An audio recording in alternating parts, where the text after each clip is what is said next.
High, আমি অমৃতা চলে এসেছি আজকে চিংড়ি মাছ ভাপার রেসিপি নিয়ে। খুব সহজেই যেটা আমি বানাবো মাইক্রোওভেনে। ফার্স্টে চিংড়ি মাছগুলোকে নুন হলুদ মাখিয়ে নিলাম। এরপরে নিয়েছি গোটা কাঁচা লঙ্কা, এখানে সর্ষে পোস্ত বাটা আছে।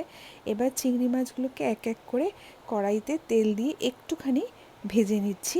হালকা, খুবই হালকা ভাজবো সর্ষের তেলের মধ্যে।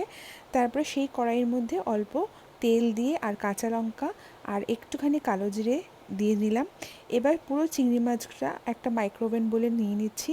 ওর মধ্যে সর্ষে পোস্ত বাটাটা দিচ্ছি। এবার ওই সর্ষে পোস্তর বাটির মধ্যেই একটুখানি নুন, কাঁচা লঙ্কাগুলো চিড়ে নিয়ে নিচ্ছি, একটা সুগার ফ্রি দিয়ে ভালো করে গুলে মাছের উপর দিয়ে দিলাম।